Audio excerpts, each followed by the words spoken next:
Bismillah, perkenalkan, nama saya Nur Aziza MD Hasim, stambuk C301-18121 dari kelompok 1, akan membawakan materi mengenai biaya bahan baku.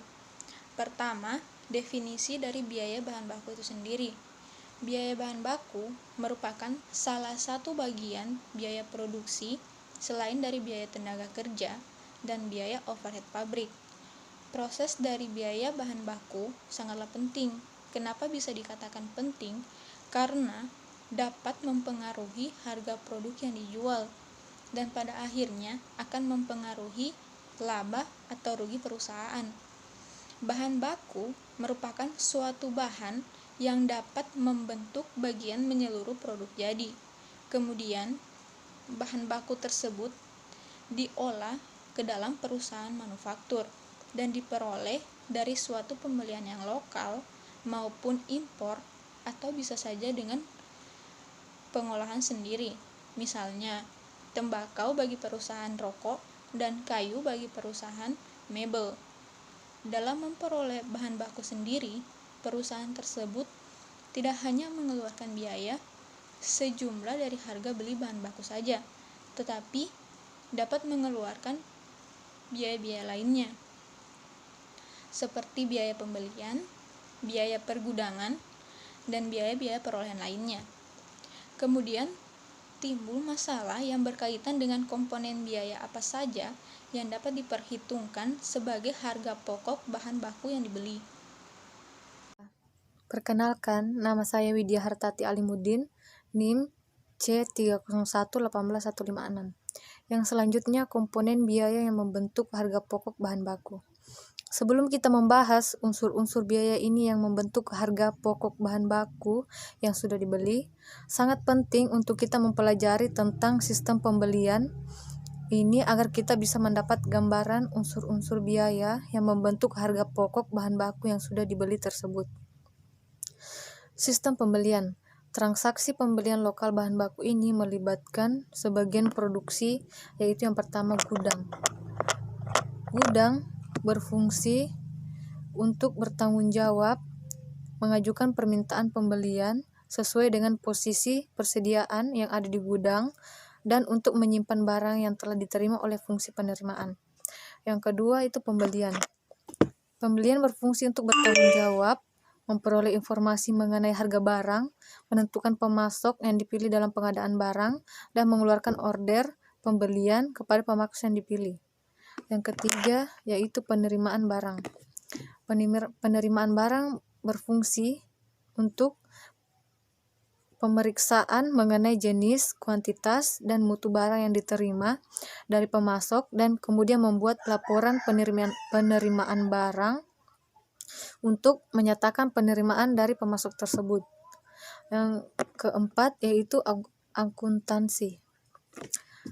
Akuntansi berfungsi untuk bertanggung jawab, melakukan pencatatan harga pokok persediaan yang dibeli ke dalam kartu persediaan, serta bertanggung jawab menyimpan bukti kas keluar yang berfungsi sebagai catatan utang. Adapun dokumen pendukung yang dibuat dalam sebuah transaksi pembelian lokal bahan baku, yaitu yang pertama surat permintaan pembelian yang terdapat di dalamnya ada 9 poin surat permintaan pembelian, yaitu yang pertama surat orderan pembelian, yang kedua laporan penerimaan barang, yang ketiga faktur dan penjualan, yang keempat sistem pembelian bahan baku lokal, yang kelima prosedur permintaan pembelian, yang keenam prosedur order pembelian, yang ketujuh prosedur penerimaan barang, dan yang kedelapan itu prosedur pencatatan penerimaan barang di gudang, dan yang terakhir prosedur pencatatan utang. Dan selanjutnya akan dibawakan oleh teman saya. Terima kasih. Assalamualaikum warahmatullahi wabarakatuh. Nama saya Anik Indesari, stambuk C301-18171. Saya dari kelompok 1. Saya akan menjelaskan materi mengenai yang pertama adalah prosedur permintaan pembelian bahan baku. Prosedur umum permintaan pembelian bahan baku diawali jika persediaan bahan baku di dalam gudang telah mendekati total nilai minimal pemesanan ulang atau kembali atau yang biasa disebut dengan reorder point. Selanjutnya, pihak gudang akan membuatkan atau mencetak surat permintaan pembelian dan akan segera dikirimkan kepada Departemen Pembelian. Berikut adalah contoh surat permintaan pembelian. Selanjutnya, saya akan menjelaskan materi yang kedua, yaitu prosedur order pembelian. Prosedur umum order pembelian ini diawali oleh Departemen Pembelian yang melakukan pembelian berdasarkan atas surat permintaan pembelian yang dikirimkan oleh pihak gudang. Untuk menentukan pemasok yang baik, maka pihak Departemen Pembelian mencetak surat permintaan penawaran dan akan dikirimkan kepada pemasok. Surat permintaan penawaran meliputi informasi harga serta ketentuan-ketentuan dalam pembelian. Setelah menemukan atau menentukan pemasok yang baik, maka Departemen Pembelian akan membuat atau mencetak surat order pembelian dan akan segera mengirimkan kepada pemasok yang terpilih. Berikut adalah contoh surat permintaan penawaran harga. Demikianlah presentasi saya pada hari ini. Diucapkan terima kasih. Materi selanjutnya ialah prosedur penerimaan bahan baku. Sebelum saya memasuki materinya, saya ingin perkenalkan nama saya terlebih dahulu. Perkenalkan, nama saya Devi Reski Milenia, stambuk C3011817. Prosedur penerimaan bahan baku dilakukan ketika pemasok mengirim barang kepada perusahaan sesuai dengan surat order pembelian. Bagian penerimaan yang bertugas ia mencocokkan kualitas, kuantitas, dan jenisnya serta spesifikasi barang yang diterima dari pemasok melalui surat order pembelian.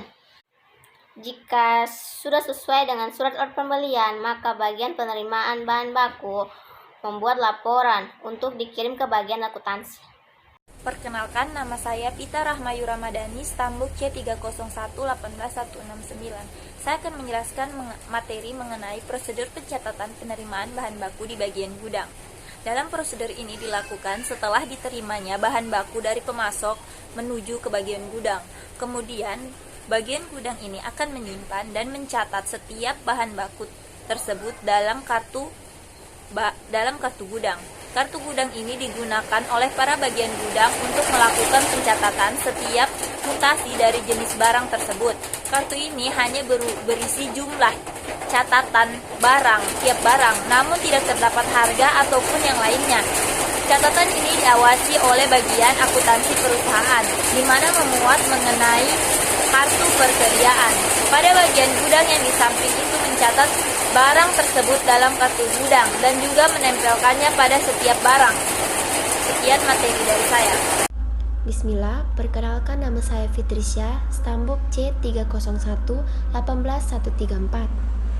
Selanjutnya, prosedur pencatatan utang karena pembelian bahan baku.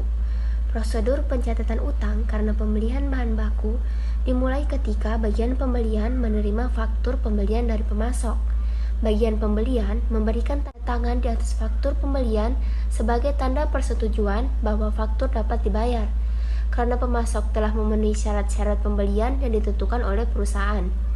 Faktur pembelian yang telah ditandatangani oleh bagian pembelian tersebut diserahkan kepada bagian akuntansi. Dalam transaksi pembelian bahan baku, bagian akuntansi memeriksa ketelitian perhitungan dalam faktur pembelian dan mencocokkannya dengan informasi dalam tebusan surat order pembelian yang diterima dari bagian pembelian dan laporan penerimaan barang yang diterima dari bagian penerimaan.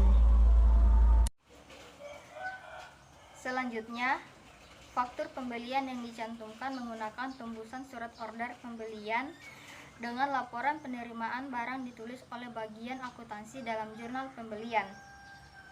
Setelah dicatat pada jurnal pembelian, Faktur pembelian bersama dokumen pendukungnya tadi dicatat pada kartu persediaan sebagai rekening pembantu persediaan bahan standar dalam kolom masuk. Faktur pembelian dan dokumen pendukungnya lalu dicatat pada kartu utang sebagai rekening pembantu utang buat mencatat timbulnya utang pada pemasok yang bersangkutan. Sekian pemaparan dari kelompok 1. Kami akhiri. Wassalamualaikum warahmatullahi wabarakatuh.